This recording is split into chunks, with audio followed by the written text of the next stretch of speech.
Sharada Chandra Sundaramukam Tamraravindekshana Bhaktabhishtabhara Bhayapradakaram Kaupinamutrojvalam Swatmanandarasanubhuti Sarvanavadyangakam Shrimantam Shridamanishwaram Guruvaram Yogasanadhyasitam Dhyayet Shridamanishwaram Dhyayet Shridamanishwaram Dhyayet Shridamanishwaram Hridaya Kuhara Madhye Kevalam Brahmamatram Yahamahmiti Sakshat Atmarupena Bhati Hrudi Vishamanasa Swam Chinvata Majjatava Pavanachalanarodham Atmanishto Bhavatvam. Namo Ramana. We will commence the Friday Atma Vichara session by listening to Bhagavan's Upadesha. I have been reading from the book Ramana Answers, Self-Enquiry 1900 to 1950, a compilation of all the answers given by Bhagavan Ramana on the subject matter of Atma Vichara, self-enquiry between 1900 to 1950. This beautiful compilation has been done by our founder, President Sri A.R. Natarajanji. After reading the question and the answer given by Bhagavan, we will contemplate on the answer by Bhagavan's grace, and then following which we will have a 20-minute Atma Vichara session. Today, since the Daksharchana is going on at the shrine, Akka has recorded her part of the sharing from Ramana Gita, which will be played after the Atma Vichara session, and then we will have the concluding prayers to Bhagavan. In the question and answers that we have been looking, we have been in the section 1936 to 1950. Today, we are looking at the 26th question and answer. The devotee says, "It is true from Bhagavan's standpoint." This is related to the last question, so I will read that. Devotee, that is the 25th question.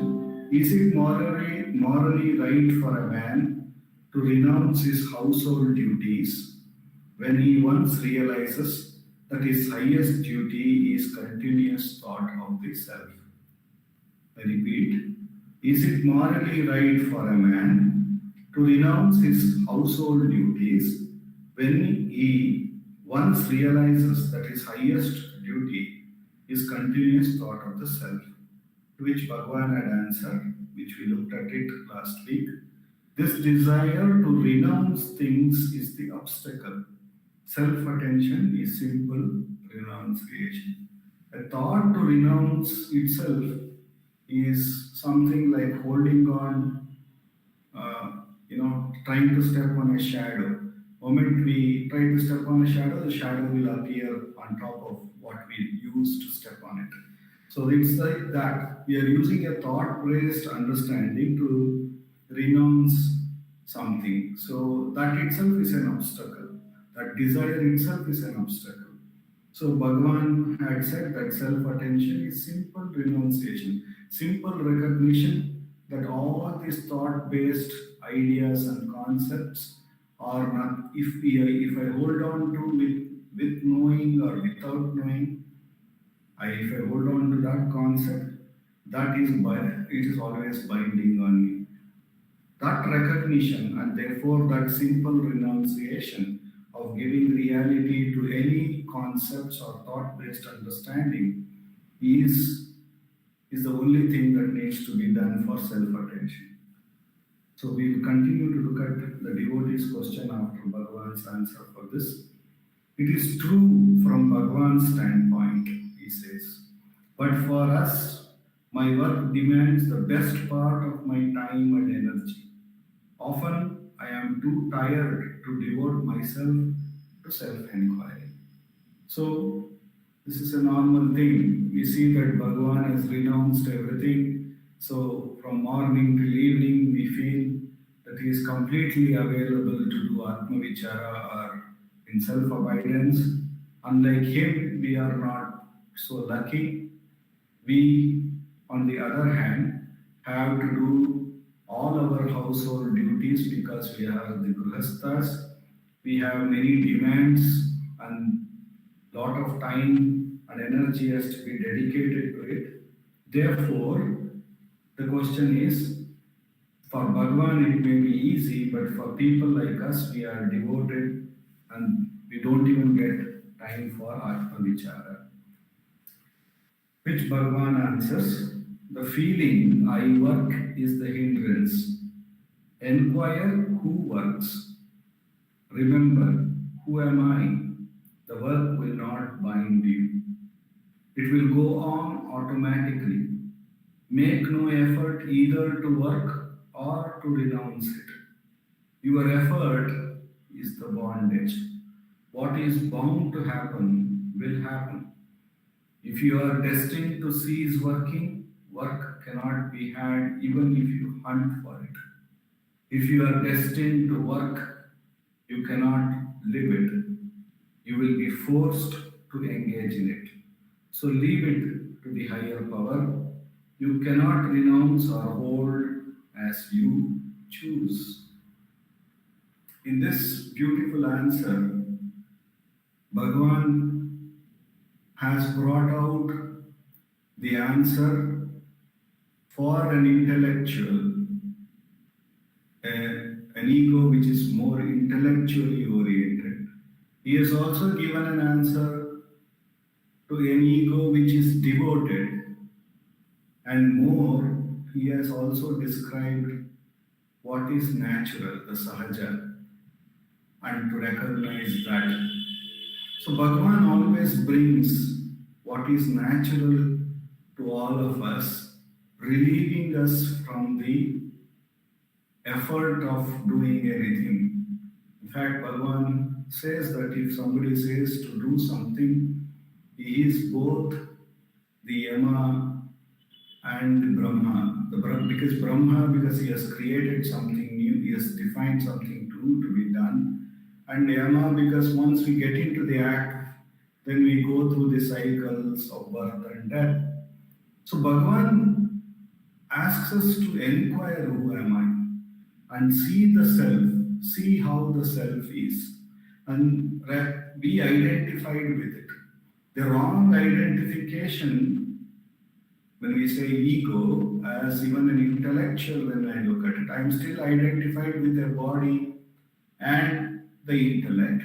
When I am actually devoted, I am still identified with the body and a devotion to something. But in either case, the duality persists, and that is the hindrance. Therefore, Bhagavan here has given a complete answer. He has said, look at how the self is by inquiring who am I, and get an understanding what is your natural state. And at the same time, if you are identified with the body in intellectually, or if you are identified with the body in devotion, then also this enquiry, who am I, can help you transcend that and get back to your natural state. And that is the medicine which Bhagavan gives. We look into it. Bhagavan first says the feeling I work is the hindrance. So in here, the devotee or all of us have identified with the body and its activities, the mind and its activities, the intellect and its activities, and we have superimposed it on oneself. So we think that I moved my hand, I did this work, I had this success, I had this failure, I am devoted, I am not much devoted these days. All of this is superimposing the activities of the mind and the body on the self. Therefore, the importance of inquiry, the light, as Nandakumarji beautifully brought out in the Udalanapadal session, that the true light is not given any importance. The thought-based light is given a lot of importance. The thought says, I work, and we take that to be the real light. So the Bhagavan is saying the feeling I work is the hindrance. Enquire who works. This is the most important thing. Moment we question whatever a thought-based idea that or a concept that we have held on to, then only we can see how real this idea is. When we say who works, then the answer will come, I work. Then Bhagavan will ask us to inquire, who am I? So when we really question who am I, then the superimposed activities of the body or the mind or the intellect or any of these things will be questioned. When we try to go to the source of the I through the question, who am I? Then we drop the entire superimposing. We try to identify on which are we superimposing. So in a way, we have dropped the film on the screen and trying to identify the screen on which the film is being played. The film here is I work, I did this, or I had success, I had failed. All those thoughts, which is a film, is now dropped, and we are seeing on which does this film appear. And moment we question that by asking who am I, then we get back to the self that we are. That is the way, and we see that in that self, the screen, no, whatever work appeared has not in the slightest way touched it at all. There is no idea there in the self having worked or not worked. It is here and now, free of this superimposition of the thought. And by recognizing that is the real state of me, here and now we become free of this thought that I worked and my work yielded this or that. All those ideas, we free ourselves then and there.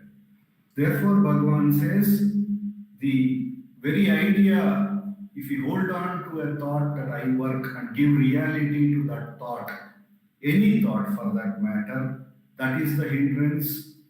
Hindrance means we are superimposing the snake on the rope, and we are instead of seeing that it is only rope, we are now afraid of the snake and trying to find solutions.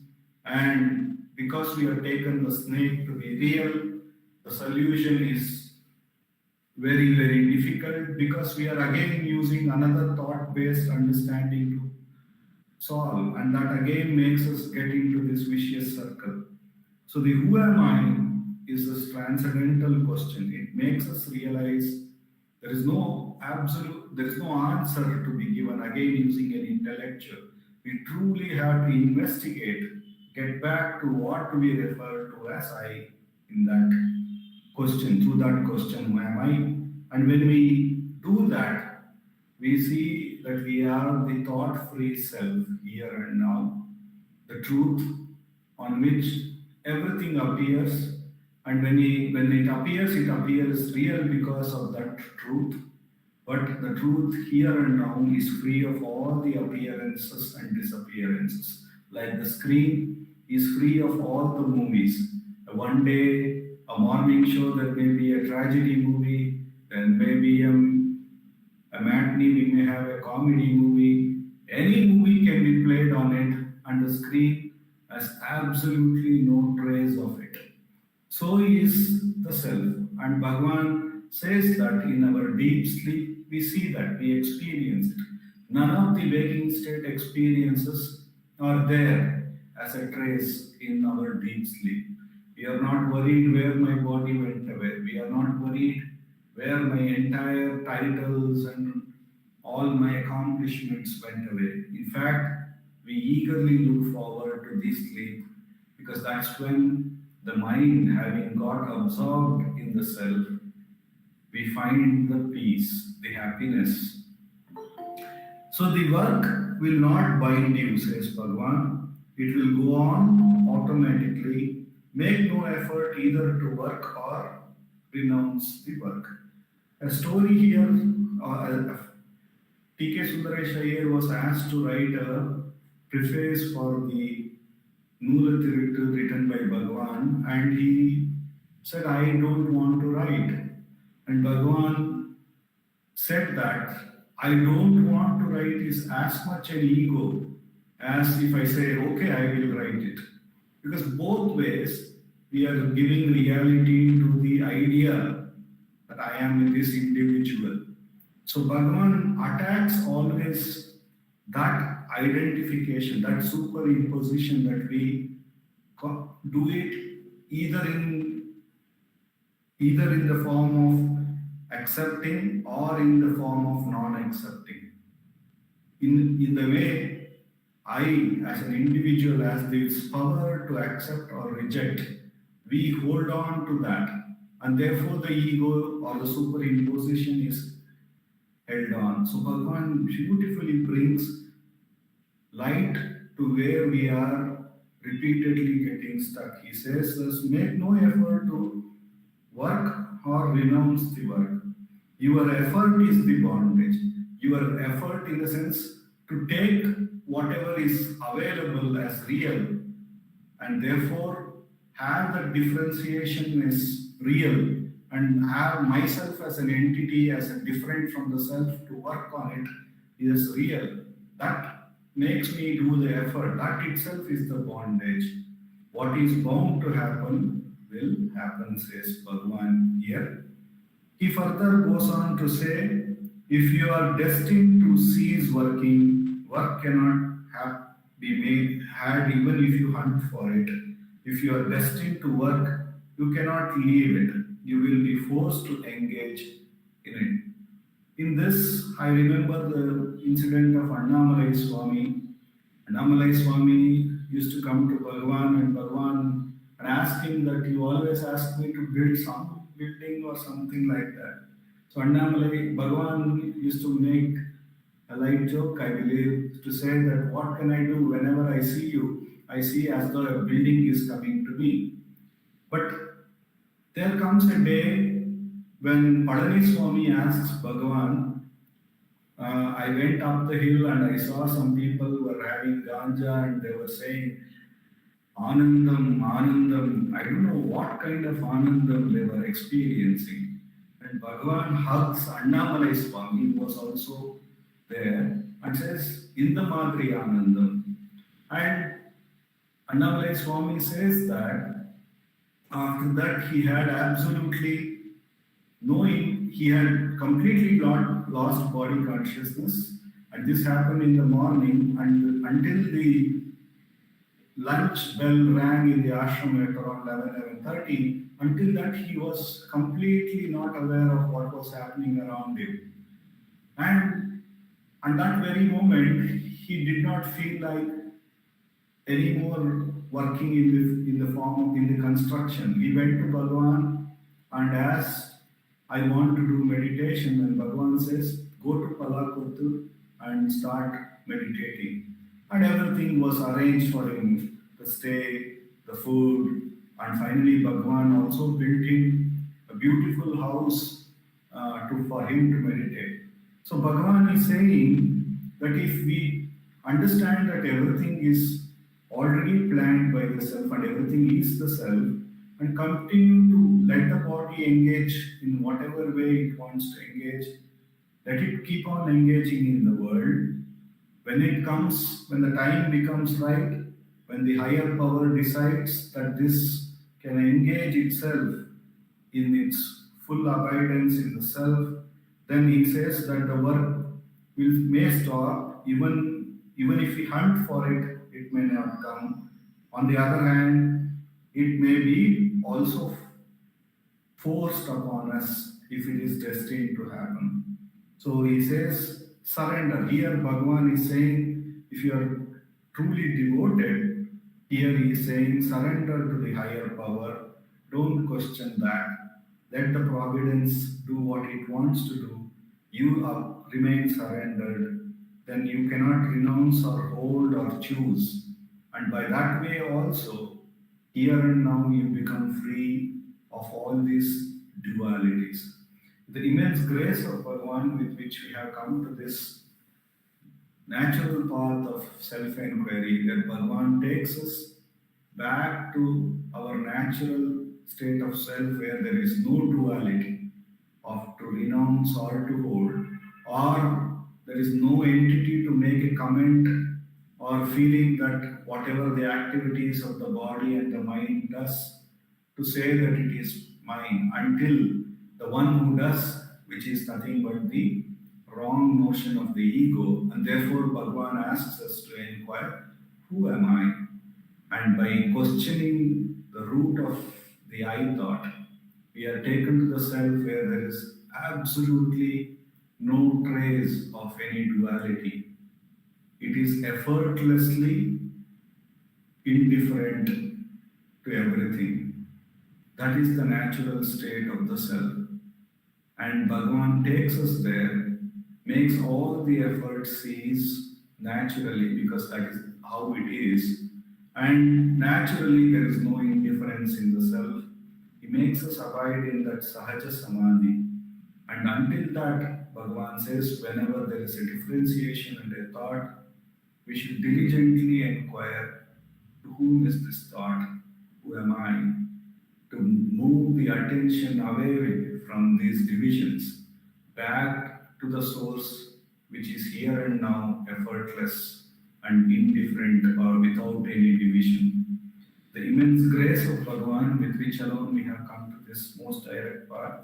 Let us do Atma Vicharam for the next 20 minutes. No matter how many thoughts come, whether it is good, bad, or ugly, we should diligently inquire, to whom is this thought. It becomes clear it is for me, and therefore I, as an individual, a different entity from the self, is held by me as real. Therefore, we should diligently inquire then and there, who am I, and trace the I thought to its source, or question what do I refer to as I within me. And when we trace it back to the source, here and now we experience the thought-free, effort-free, division-free self, with which we can abide at the source. And Bhagavan says, with repeated practice, mind will gain enough strength to remain at the source. Let us do Atma Vichara for the next 20 minutes.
Namo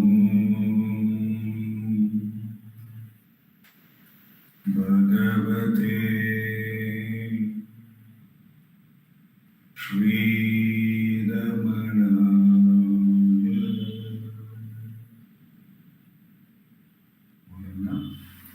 Request Jagdish, the archives recording.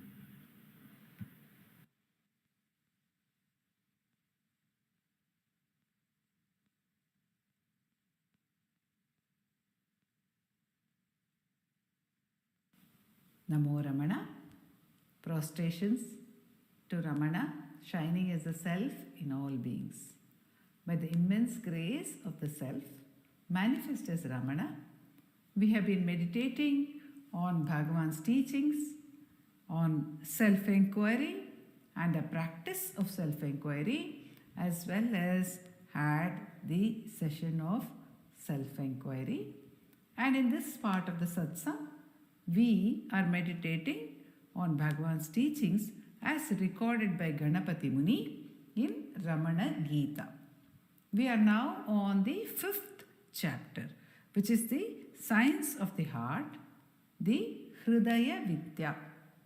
And in this chapter, we do not have any questions, but Bhagavan of his own accord, it is said suo moto, Bhagavan of his own accord is talking about the nature of the heart or the science of the heart. In Ramana Ashtotram, Vishwanatha Swami says, Harda Vidya Prakashakaya Namaha, one who has revealed or has made radiant the science of the heart. So here we have the Hridaya Vidya. In the opening of the chapter on the Hridaya Vidya, Bhagavan says that the heart is the source of all thoughts. And then he goes on to define that all thoughts are dependent on the I thought. And the I thought rises from the heart. Thus, the heart is the source. The heart is the source. The definition for the heart which he gives is that it is the source of everything. It is the source. And he says that to define it, to describe it, bhavanakriti varnanam. Any description of it, any thought about the heart would be a mere concept. So it needs to be experienced. This is the clear emphasis of Bhagavan, that it needs to be experienced. It cannot be defined. However, out of compassion for our limitation, he goes on to describe what it is, and partly in terms of what it is not. So he says it is not the Anahata Chakra, which is described in yoga as one of the 6 chakras, but this is the source or the very source. It is the ultimate source. It is also, he explains further, the source of the mind. He has said that it is the source of the I thought. It is the source of all thoughts. It is not the Anahata, it is not the physical heart, it is the spiritual center, and he explains how it is the source and how the rise of energy from the heart happens in a subtle manner through the Sushumna Nadi or the pathway. The Sushumna Nadi is the subtle path through which the energy of the heart moves to the mind center or Sahasrara, which we call the brain. So it moves from the heart to the head, and from there it moves to the entire body. Because the Sahasrara is the mind center. Normally we define thinking like this, and we think feeling is related to the heart. Intuition is related to the heart, where thinking, analytical thinking is not there. However, feelings like anger or sorrow or fear, they are also only thoughts. So they also have their center only in the head. And Bhagavan is asking us to redirect the energy towards the source. So having said that, Bhagavan says that when the energy moves to the head and then to the whole body, once the energy of the self fills the whole body, there is a feeling that I am this, that this body is animated, that it is conscious. Because of the energy of the self spreading through the whole body, there is a feeling as if this body has its own consciousness. And Bhagavan says, Samsari Manujo Bhavet. The individual becomes a samsari, a worldly person, one associated with the world. Because the moment there is an other, that is the world. So a person becomes a samsari. However, if one reverses the process and draws the energy back from the world, back into the Sahasrara, from the Sahasrara into the heart, Atmastasya Sahasraram Shuddham Jyotirmayam Bhavet. That mind which is stationed in the self, that Sahasrara which is stationed in the Atma, the Hridaya, is pure, Shuddham, Jyotirmayam Bhavet. It is full of radiance. Tatra Jivena Sankalpo, no motivation, no desire arises over there.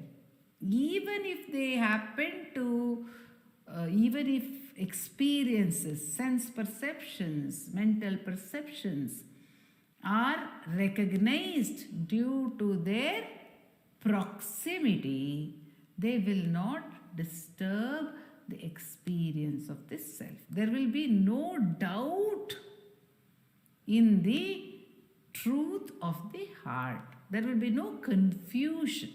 Unlike one who has become a samsari, one who has his energy of the heart stationed either in the Sahasrara or throughout the body. Now, the point is, Bhagavan says, Atmastasya Sahasrara. So, the Sahasrara must be established in the heart to be absolutely pure and absolutely free of sankalpas. What is that state? That state is described in two ways or experienced in two ways. One is sahaja, where the mind never ever again gets associated with the Sahasrara or the body. The other is temporary, as we saw. It is Nirvikalpa Samadhi. In Nirvikalpa Samadhi, no objects whatsoever are experienced. One has to go through the Nirvikalpa Samadhi. Why does one have to cross the Nirvikalpa Samadhi? Because only then one recognizes that the pure state where there is no other whatsoever, there is no experience whatsoever, there is no duality whatsoever, is our true nature. So Bhagavan says, in Nirvikalpa, Vishaya Sannidhau Bhavet, Vishaya Asannidhau Bhavet. There are no objects whatsoever. So if there is a presence of any object, any concept, what is an object? An object is a recognition of something by me. When I say I know something, when I say I experience something, whenever we have experience, perception, knowledge, it is of an object. And similarly, the absence, the knowledge of the absence is also of an object. If I say I do not know, what can I not know? I can only not know an object because I say I do not know. So the knowledge of I is already presumed when I say I do not know. To say I do not know requires that I am first aware of my existence and I know that I exist and I know that I am someone or something who does not know something else. So the knowledge of something and the absence of knowledge of something both equally denote the experience of duality, of something existing apart from me. And that is what the samsara is about. That is what the division is about. What is Bhagavan has told us? Samsari. So there is a thought about an object. So that means there is already thought.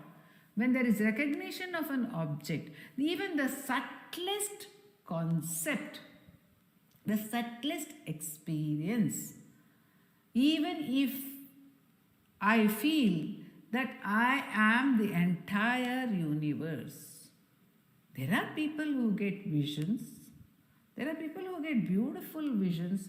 They get, Lucia Osborne Amma has recorded a vision where she feels, she actually experienced that she was Mother Earth.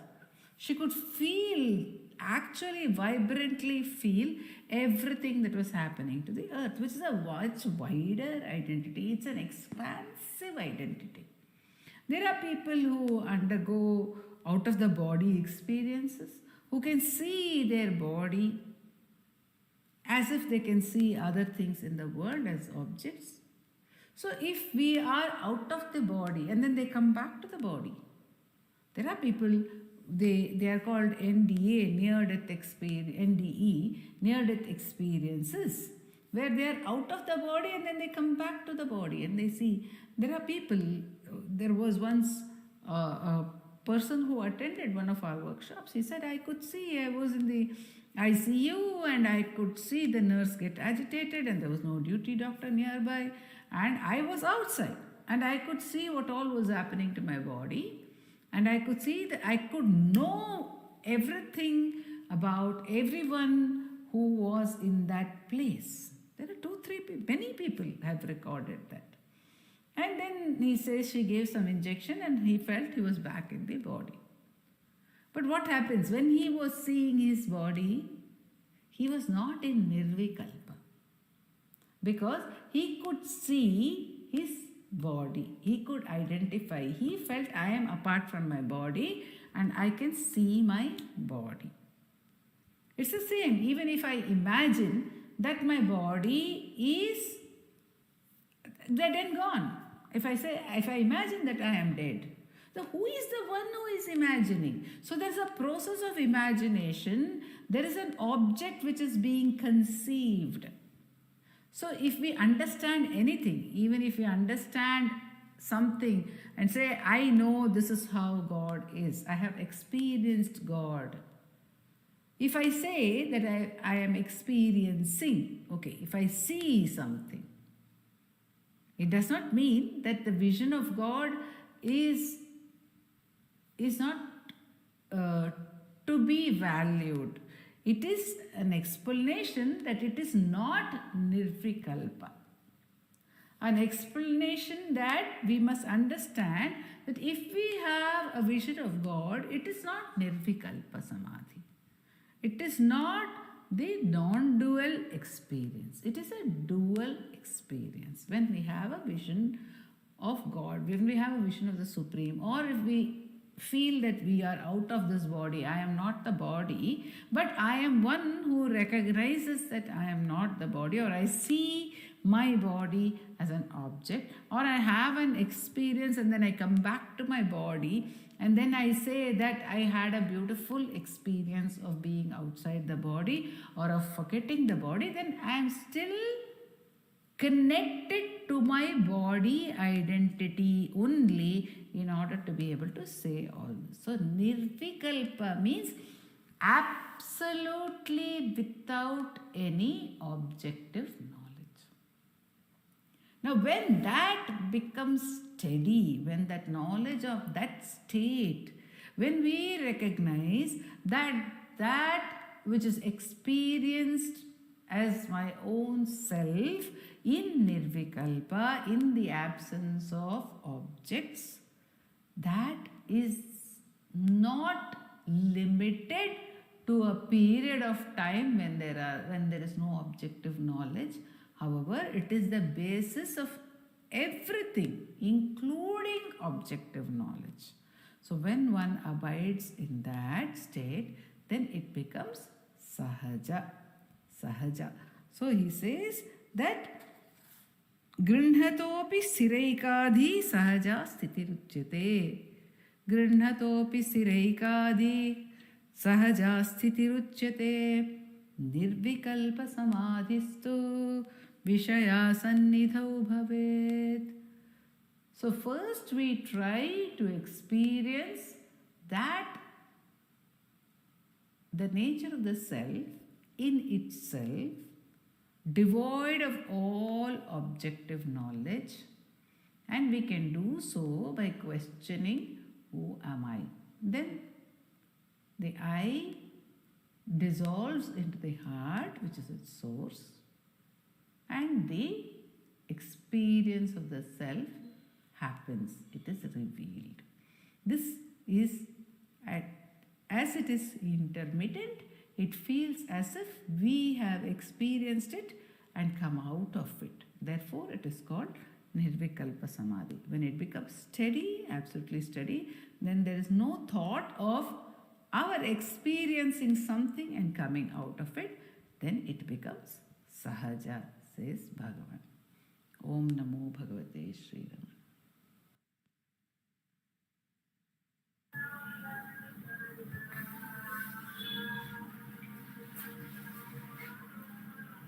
Apara Satchit Sukhavarirashi Yasyormimatram Bhuvanam Samastam Guhahitam Tam Ramanam Kabiram Chintavihinam Hrudi Chintayami Chintavihinam Hrudi